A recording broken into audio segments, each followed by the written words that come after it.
Welcome, curious minds, to another deep dive. Great to be here. Today, we're cutting straight to the wisdom of one of investing's really insightful thinkers, Howard Marks. That's right. His book, The Most Important Thing, isn't just another financial guide, is it? It's like a masterclass in challenging assumptions and seeing the market clearly. It really is. Marx, through his famously candid memos, has basically distilled decades of navigating financial ups and downs into what he calls his creed. A creed. Interesting. Yeah. It's less about picking specific stocks and much more about cultivating a profound philosophy for successful investing, and, one that often runs counter to the crowd. And that's our mission today, right? Yeah. To unpack Mark's core principles, these most important things he argues are absolutely crucial for anyone looking to truly understand and, well, succeed in the investment world. Exactly. We'll explore his ideas on critical thinking, risk, strategy. Helping you walk away with not just information, but maybe some genuine aha moments. Yeah. So let's jump in. Let's do it. Okay, so Marx kicks off his entire philosophy with this concept he calls second-level thinking. It feels like it immediately turns conventional wisdom on its head. It absolutely does. Can you unpack what that actually means? Yeah. And why is it such a, game changer for investors looking for an edge? Sure. Mark's fundamental point is that, first-level thinking is easy. Almost everyone does it. It's the superficial analysis, right? Like great company, buy the stock. Exactly. Or the economy looks bad, sell everything. Simple cause and effect. Okay. But second-level thinking, that's where the real insight lies. It's not just about what you think, but really considering what everyone else thinks. Ah, okay. So what the consensus view is. Precisely. And then asking, are they right? And if not, how does my unique, differentiated perspective translate into a smarter investment? So a first-level thinker might see a grim economic outlook and just instinctively say, sell everything. Right. Knee-jerk reaction. But a second-level thinker, Yeah. what do? They see that same grim outlook, but then they realize everyone else is already panicking and selling, and they think, wait a minute, this widespread fear might have pushed prices way below true value. This could actually be a buy opportunity. Okay, that makes sense. So it's about seeing the reaction to the news, not just the news itself. You got it. Marx illustrates this with a simple concept. Think of like a 2x2 matrix. To get superior results, you need both unconventional thinking and superior judgment. Right, because being unconventional but wrong Is just risky. And being conventional but right only gets you average results, along with everyone else. It's that unique combination, different and better thinking, that provides your edge. So it's not enough to just be contrarian for the sake of it. You have to actually be right, I think too. that's the hard part. But the real insight here seems to be that you're exploiting the market's collective emotional blind spots, That's a good way to put it. which leads perfectly into this idea of market efficiency. I mean, if everyone's so smart and we have all this information instantly, how does anyone consistently find those blind spots and outperform? That's the million-dollar question, isn't it? Marx definitely acknowledges the efficient market hypothesis, this idea that markets are speedy in incorporating new information. News gets priced in fast. Right. Almost instantly sometimes. And this is crucial. He strongly distinguishes speedy from right. Ah, okay. That's a key difference. Huge difference. His famous Yahoo example illustrates this perfectly. Priced at an astonishing $237 and $2,000. I remember that. Crazy times. Only to plummet to $11 just 1 year later in 2001. The market simply couldn't have been right both times. No, clearly not. The price moved fast, sure, but the initial price was obviously way off. Exactly. Marx argues that inefficiency, which he kind of wittily calls a high-flown way of saying the market is prone to mistakes, is actually a necessary condition for outperformance. So we need the market to make mistakes. Yes. These mistakes often stem from fundamental human emotions, like greed and fear, or from investors just focusing only on specific popular market niches instead of the broader picture. Right, the glamorous stuff versus the boring stuff. Precisely. So while efficiency makes it challenging, our very human foibles, our psychology, create the openings for those second-level thinkers. Okay, so if the market can indeed be wrong, as we just discussed with Yahoo, then that opens the door to finding real opportunities. It does. And for Marx, that means deeply understanding value and the often misunderstood relationship between price and value. What's the deep meaning here? especially for, those of us trying to make smart decisions. This is absolutely foundational to his whole philosophy. Marx asserts that an accurate estimate of a security's intrinsic value is the indispensable starting point. Intrinsic value. What does he mean by that exactly? Basically, what an asset is truly worth based on its underlying fundamentals, its earnings, its assets, its future cash flows. It's quite separate from its fluctuating market price day to day. Okay, so like knowing a used car's real worth based on its condition and mileage, not just what some frantic buyer might pay for it in a hot market. That's a great analogy. Exactly.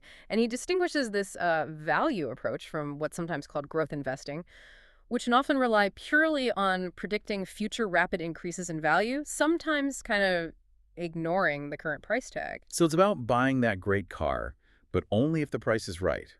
Not just assuming a car will become great later, regardless of what you pay now. Precisely. The cautionary tale of the Nifty 50 stocks back in the late 60s, early 70s illustrates this perfectly. Ah, yes, the Nifty 50. These were considered America's great companies, Kodak, Xerox, names like that. And investors paid sky-high price-to-earnings ratios, like 80 or 90 times earnings. Wow. They believed price didn't matter if growth was, practically certain. But when the market eventually cooled, many of those stocks collapsed by 90%. Ouch. Proving that even great companies can be terrible investments if you overpay. Exactly. As Marx famously says, investment success doesn't come from buying good things, but rather from buying things well. Buying things well. I like that. Ignore this relationship between price and value, and you're at the core of basically every market bubble, just hoping a greater fool will come along and bail you out. That's a powerful distinction. Buying well versus just buying good things. But, estimating intrinsic value, especially for companies changing really fast, that can be notoriously difficult, right? Well, absolutely. It's more art than science sometimes. So how does Marx suggest we avoid just, convincing ourselves something is a bargain when it isn't? This seems to bring us right to his deep focus on understanding risk. Yes, it does. And he really challenges the standard academic definition of risk as just volatility. What does risk really mean to him? And why is that academic definition so misleading in his view? Yeah, this is a crucial pivot point in his philosophy. Marx defines risk primarily as uncertainty about which outcome will occur and about the possibility of loss. The possibility of loss. Okay, not just prices bouncing around. Exactly. He explicitly rejects volatility price fluctuations as the primary measure. He sees it as, well, convenient, maybe, for academics who need neat, quantifiable data, but ultimately an inaccurate proxy for real risk. So investors don't avoid things just because the price might move up and down. Right. They avoid them because of the peril of actually losing their money permanently. He even redraws the traditional risk-return graph. Instead of a single upward sloping line, he shows a much wider probability distribution of returns for riskier assets. And that distribution explicitly includes the very real possibility of lower returns or, crucially, outright losses. So academics use volatility because it's measurable, easy data. Yeah. But Marx says that misses the point entirely. That's his argument.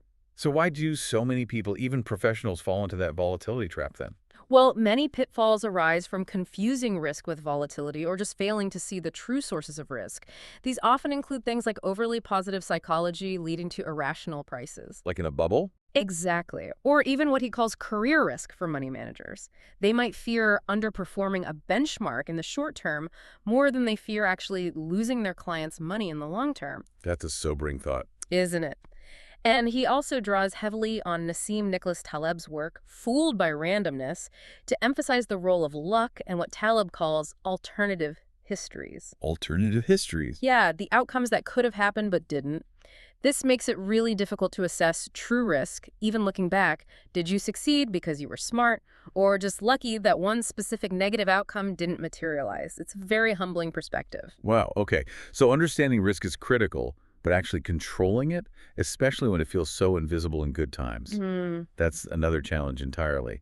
How does Marx suggest we actually control risk, particularly when everything seems to be going smoothly? Right, because risk feels lowest when it's actually highest, often.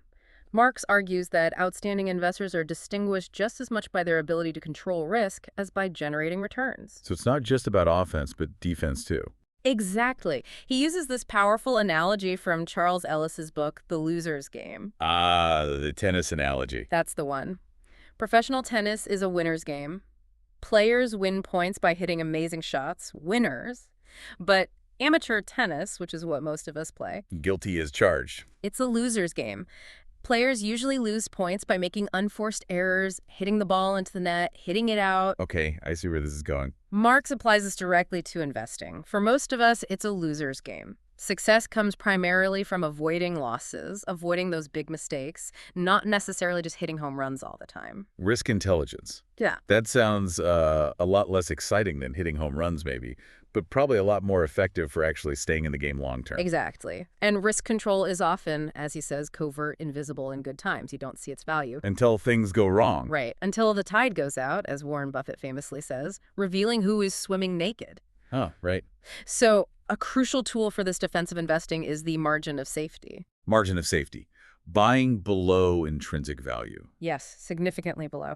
Buying assets for considerably less than your estimate of their intrinsic value. This protects you against errors in your judgment, unforeseen problems, or just plain bad luck. Got it. Marx and his firm, Oaktree, really prioritize this defensive approach. Their motto is basically, if we avoid the losers, the winners will take care of themselves. Batting average, not just home runs. Precisely. It's not about risk avoidance. You have to take some risk to get return, but it's about risk intelligence, knowing what risks you're taking and, crucially, ensuring you're being well compensated for taking them. That emphasis on avoiding errors really does shift the whole mindset, doesn't it? It really does. Now, moving beyond individual stock decisions, Marx points to these undeniable broader forces, being attentive to cycles and awareness of the pendulum. How do these bigger market movements factor into his philosophy, and what do they mean for our strategies? Yeah, this connects everything to the bigger picture. Marx states two fundamental rules for cycles that are just incredibly powerful. Rule number one, most things will prove to be cyclical. Okay, simple enough. Rule number two, some of the greatest opportunities for profit and loss come when other people forget rule number one.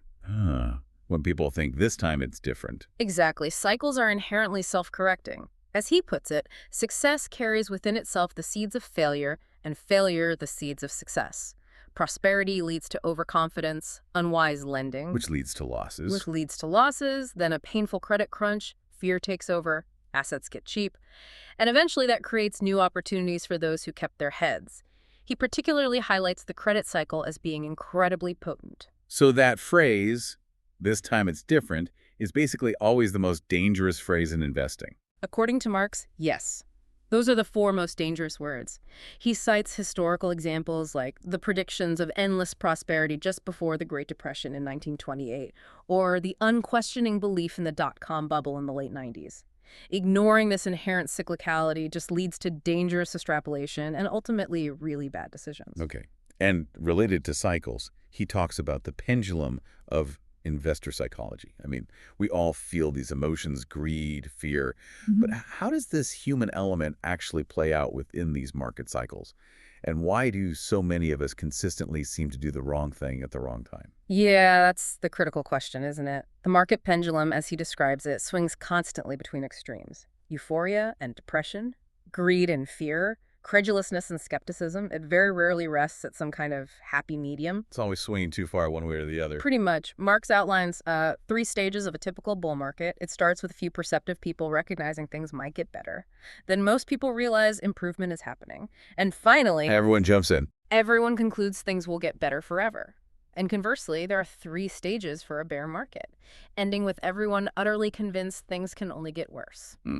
The 2008 global financial crisis was just a vivid, painful example of that pendulum swinging to an extreme of fear and pessimism, which, ironically, Created huge opportunities. created the investment opportunities of a lifetime for those who could recognize the overshoot and act contrarian. Yeah. But most people, unfortunately, do exactly the wrong thing at the wrong time. They rush to buy when prices are high, driven by greed and FOMO. Fear of missing out. Right, and then they panic and sell when assets are on the bargain counter, driven purely by fear. It's human nature, and it's profoundly impactful on market prices. It really sounds like a constant battle against our own, built-in human nature. What does Marx suggest for actually combating negative influences that seem so ingrained in our psychology? Well, he meticulously dissects the psychological factors that lead to these widespread, often very expensive mistakes. Like what? Things like greed, that intense desire for easy money, fear, which often morphs into outright panic, not sensible risk aversion, a willing suspension of disbelief, where logic and history just get tossed aside, Right, ignoring the past. often aided by what John Kenneth Galbraith brilliantly called the extreme brevity of financial memory. Then there's envy, seeing others getting rich quick and wanting in, and ego, seeking that short-term validation above sound judgment. Yeah, all those sound familiar. He also specifically warns against the belief in a silver bullet, any strategy that promises high returns without risk. Think about the absolute return funds or those complex securitization wonders before 2008. Or Madoff. Madoff is a perfect, tragic example. Promises that are just too good to be true should always, always raise red flags. These influences are near universal, Marx says. We have to recognize them in ourselves and in others, because ultimately reason must overcome emotion if we want to avoid these pitfalls. So the antidote then to herd behavior and these negative influences is contrarianism. But is it really just doing the opposite of whatever everyone else is doing? Or is there more nuance to it? Oh, there's definitely more nuance. It's absolutely not just being contrary for the sake of it. That's just reckless. Okay. Marx emphasizes it's not enough to just bet against the crowd. You must have a well-reasoned basis for why the crowd is wrong. You need the analysis to back it up. Exactly. The coalescing of popular opinion when everyone agrees on something tends to eliminate the potential for exceptional profit. As he says, large amounts of money aren't made by buying what everybody likes. They're made by buying what everybody underestimates. Buying what's underestimated. Okay. But it's not easy. Contrarianism isn't always profitable, especially in the short term, and being early, as many contrarians find out, can feel indistinguishable from being wrong for a long, uncomfortable time. Yeah, that sounds tough psychologically. It requires, as Yale's legendary David Swenson noted, unconventional investment behavior and the acceptance of uncomfortably idiosyncratic portfolios. You're going to look different. But the ultimate profitable actions are often contrarian. Buying when everyone else is selling in panic, selling when everyone else is euphoric. It's lonely, it's uncomfortable, but when it's based on solid, reasoned analysis and healthy skepticism, Marx argues it leads to the greatest rewards earned with the least risk. So where do these contrarian insights actually lead us in practice? If we're aiming to go against the grain, how do we actually go about finding bargains? In a market that's so prone to errors and these wild psychological swings, where do you even begin to look? Well, bargains arise, he says, when perception understates reality. Simple as that, but hard to find. Perception understates reality. And by definition, they are rarely market darlings. They're not the popular stocks everyone's talking about. So where do you look instead? Marx suggests looking for assets that are maybe little known or underfollowed, or perhaps fundamentally questionable on the surface. Controversial things. Unpopular sectors. Assets that have had poor recent returns, so everyone's giving up on them. Or things that are subject to forced selling or disinvestment by others. Can you give some examples? Sure. He points to his own career as a prime example. Oaktree made its name investing early in things like convertible securities, back when the saying was, real men don't buy converts. Huh. Or venturing into high-yield junk bonds when they were widely feared. Or distressed debt investing in companies that are actually in or near bankruptcy. Wow, so definitely not the popular stuff. Not at all. These were all scorned, misunderstood, unloved asset classes. But they offered huge opportunities precisely because they were so out of favor. His point is, if everyone feels good about something and is happy to buy it, it's almost certainly not going to be bargain priced. You have to be willing to look where others aren't or where they're afraid to tread. Finding those hidden gems, the unloved assets. It certainly sounds like it requires immense patience and probably a pretty strong stomach, too. Absolutely. What about patient opportunism as a core strategy? Just waiting for the right moment, the right pitch. Yes, this is key. Marx draws on the Japanese concept of mujo, which is basically the acceptance of the inevitability of change. And of course, Warren Buffett's famous baseball analogy. We never have to swing. Exactly. In investing, unlike baseball, there are no called strikes. You don't get penalized for passing up opportunities, even ones that look tempting. You can wait and wait and wait for that perfect pitch right in your sweet spot. So don't feel pressured to always be doing something. Right. He explicitly warns us not to reach for return in a low-return environment. Don't chase mediocre opportunities just because you feel you need to generate high returns right now. He says the dumbest thing you can do is to insist on perpetuating high returns and give back your profits in the process. That sounds like hard-won wisdom. Doesn't it? The best buying opportunities, he notes, often come when other asset holders are forced to sell. Think about margin calls during a crisis or funds facing When redemptions. people have no choice but to sell, regardless of price. Exactly. He vividly describes the BWIC, or bid wanted in competition auctions during the 2008 credit crisis. These were essentially distressed sellers putting out an open call for bids on their assets, often needing to sell extremely quickly. That creates incredible liquidity events and potential bargains for patient buyers who have cash ready. It's about being prepared when the market serves up the opportunity, not trying to force it when it isn't there. Okay, but if we can't reliably predict the future, which you've emphasized is a core Marx principle, Right. how confident should we actually be in our own predictions when we're trying to practice this patient opportunism? What does Marx really mean by knowing what you don't know? Hmm. It still seems a bit counterintuitive for an investor to admit they don't know the future. It does, doesn't it? But that's absolutely central to his thinking. Marx divides the investment world, maybe a bit simplistically but usefully, into two schools. There's the I know school. The forecasters. Yes, those who are confident they can predict the macro future, the economy, interest rates, market direction, and so on. And then there's the I don't know school, which is much more guarded, recognizing that the future is largely unknowable and unpredictable. And Marx is firmly in the I don't know camp. Firmly. He argues very few people, if any, consistently and accurately predict major macro events. And often, those who correctly predict a crisis completely miss the timing or the nature of the recovery that follows. Right, predicting the crash but staying scared all the way back up. Exactly. So Mark believes our time is far better spent focusing on the knowable things, like understanding individual companies, industries, securities, assessing their intrinsic value today, and managing risk appropriately. Not trying to guess the unknowable future. Right. He quotes Mark Twain's fantastic line, "It ain't what you don't know that gets you into trouble. It's what you know for sure that just ain't so." Huh, that's a great quote. Isn't it? If you act as if you know the future, you're likely to take aggressive, concentrated, maybe leveraged bets based on that conviction. But if you acknowledge uncertainty, you'll lean towards diversifying, maybe hedging, and definitely emphasizing a margin of safety in the prices you pay today. You prepare for a range of outcomes rather than betting heavily on just one. That's a crucial distinction and approach. Okay, but if we can't predict the future, how do we navigate? What about his idea of having a sense for where we stand? It sounds like less prediction, more observation. Exactly right. It's observation and assessment, not forecasting. Marx insists. We may never know where we're going, but we'd better have a good idea where we are. Taking the market's temperature. That's a perfect way to put it. Taking the market's temperature. This involves constantly observing the current environment by asking questions like, are investors generally optimistic or pessimistic right now? Is capital plentiful and easy to get, or is it scarce and tight?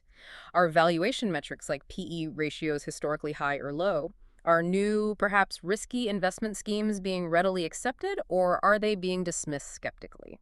So looking for clues about the current mood and risk appetite. Precisely. He even provides what he calls a poor man's guide to market assessment, a sort of checklist of indicators to help infer the market's current position in the cycle and its prevailing mood. Can you give an example? Sure. Leading up to the 2007-2008 crisis, he observed what he called unbridled and unconscious risk-taking. Things like record levels of high-yield bond issuance, lots of debt being taken on just to pay dividends, and this almost unquestioning acceptance of complex, opaque, securitized vehicles. It was a classic sign of too much money chasing too few ideas. So recognizing where we are allows you to adjust your own behavior accordingly without needing a crystal ball. When others are being recklessly confident and taking huge risks, maybe you should be more cautious. When others are panicked and selling indiscriminately, maybe that's the time for you to become more aggressive. So you're reacting intelligently to the present rather than trying to guess the future. That's the essence of it. Okay, given all these unpredictable forces, the cycles, the pendulum swings, our own human frailties, how much of investing success ultimately comes down to just, well, appreciating the role of luck? It feels like we all want to credit skill, right? But luck must play a significant part, which can be a bit uncomfortable to admit. Oh, it's hugely uncomfortable for many people, but Marx confronts it head on. Luck plays a massive part, especially in short-term outcomes. And again, he draws from Taleb here, highlighting that critical, often blurry distinction between luck and skill. How does he illustrate that? Well, Buffett's coin flipping analogy is a classic. Imagine a national coin flipping contest. After many rounds, you'll have a few winners who flipped heads 10 times in a row purely by chance. They might feel like geniuses. But they were just lucky. Exactly. Taleb calls them lucky idiots. And in the short run, they can be completely indistinguishable from genuinely skilled investors. And Taleb's concept of alternative histories comes back here too.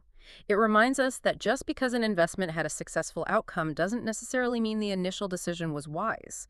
Maybe you took a huge, ill-advised risk that just happened to pay off this time. And conversely, a good decision might have a bad outcome due to bad luck. Precisely.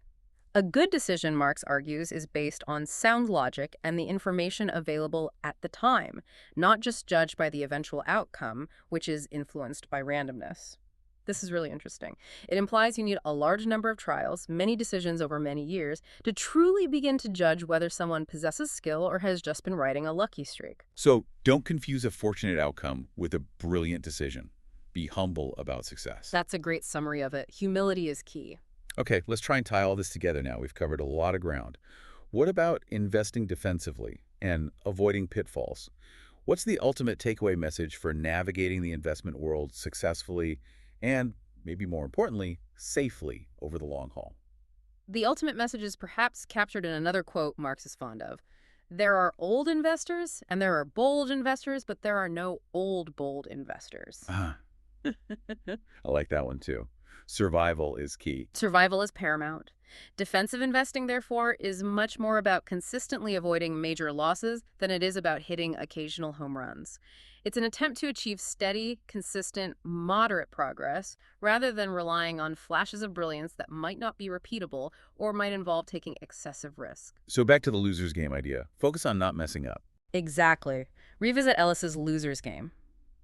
In investing, like amateur tennis, success often comes more from not making errors than from hitting winners. So, key elements of defensive investing include things like thorough due diligence, really understanding what you own, Doing your homework. insisting on buying at a low price relative to value, demanding that generous margin of safety we talked about, and being inherently less willing to bet heavily on rosy forecasts coming true. Always ask, what happens if things go wrong? Preparing for the downside. Always. Marx also highlights failure of imagination as a major pitfall, just assuming the future will resemble the recent past, or believing that certain negative events simply can't happen. Think about the assumption before 2008 that nationwide house prices couldn't possibly fall all at once. Yeah, famous last words. Indeed. He actually lists 11 lessons from a crisis based on the 2007-08 experience, stressing again the dangers of too much capital, chasing too few ideas, financial models failing under stress, and leverage magnifying both gains and losses dramatically. So what's the biggest error overall? The greatest single error, he believes, is pro-cyclical behavior. Getting swept up in the emotions of the market, succumbing to greed in a bubble, and then selling in a panic during a crash. That's the opposite of what you should do. So his ultimate urging is to invest scared, always maintain an adequate margin of safety, and always prepare for the possibility that things can and sometimes will go wrong. Wow. What an incredible deep dive into Howard Marks' wisdom. We've really journeyed through the subtle art of second-level thinking, that indispensable relationship between price and value, the inescapable nature of risk, and just the profound impact of our own human psychology on market cycles. It's quite a framework, isn't it? In Marx's philosophy, it's really not about giving you easy answers or some kind of silver bullet formula. No, definitely not. Instead, it equips you with a framework for critical thinking, for intellectual humility, and for developing a really deep appreciation for the complexities and uncertainties of investing. It's all about being thoughtful, being patient, being contrarian when justified, focusing on the knowable, and always, always building in that crucial margin of safety. So as you, our listeners, reflect on these insights, maybe consider this. Marx really shows us that the market isn't some static playing field. It's this dynamic, responsive entity, constantly being shaped by investors' own collective behavior and emotions. The question then becomes, how does your approach to investing contribute to, or perhaps diverge from, that collective market narrative? That's a great question to ponder. It really is. Something worth thinking about as you navigate your own financial journey, always keeping an eye out, perhaps, for those true opportunities that the rest of the crowd, caught up in the cycle or the pendulum swing, might just be missing.